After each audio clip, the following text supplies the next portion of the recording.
What if I told you I spent 10 months with one of the most awarded sports tourers of 2025 and still wasn't completely sold on it? Yeah, let's talk about the Kawasaki Ninja 110 OSXA. Alright guys, welcome back. So I've just said goodbye to the Kawasaki Ninja 110 OSXA after 10 months and 5,000 miles together. We're talking weekend trips, track days, pillion rides, winter commutes. This bike did it all. And today I'm giving you my honest, no-fluff final verdict.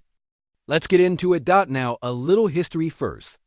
The original version of this bike, back when it was called the Z100SX, launched in 2010 and genuinely changed the sports tourer game.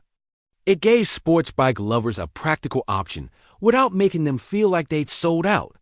Fast forward 14 years, and Kawasaki has evolved the formula into the new 110SX, bumping the engine up to 1,099 cc and reworking it for more mid-range punch. So the big question was, does it still feel exciting? Or has it just gotten too sensible? Let me start with what this bike absolutely nails. Comfort. It's brilliant.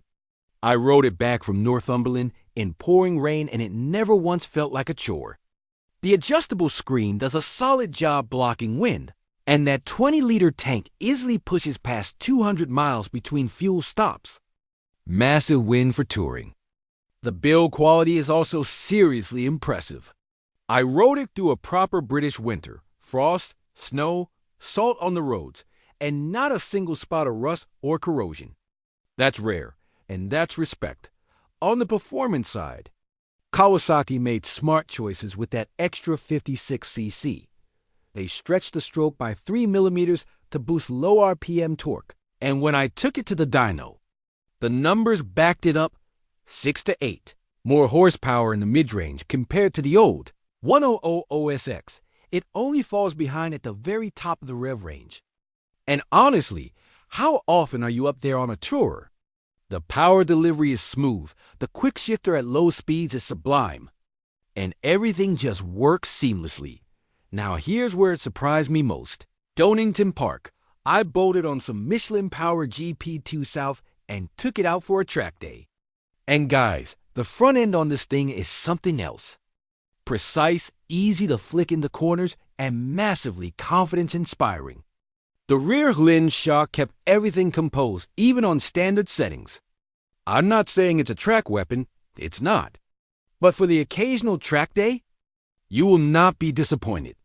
Okay, so here's the honest part. Technically, I cannot fault this motorcycle. Not even a little bit. But, and this is a big but, it almost feels too refined. Too smooth. Too composed. Every time I twisted the throttle, it just delivered perfectly. And somewhere in all that perfection, I struggled to feel a real connection with it. It never made my heart race. It never made me want to cancel plans just to go for a ride. That's not a flaw in the engineering. It's just a vibe thing. It's not you, Kawasaki. It's me, Dot. So would I recommend the Ninja 110 OSXA? Absolutely. If you want a sports tourer that does everything right, this is genuinely one of the best out there. MCN gave it Sports Tourer of the Year 2025, and that's well deserved. Just know what you're getting. A brilliant, polished, capable machine. Not a wild ride, but a seriously impressive one. Drop your thoughts in the comments. Would you buy this bike? And if you enjoyed this, hit subscribe. I'll catch you in the next one.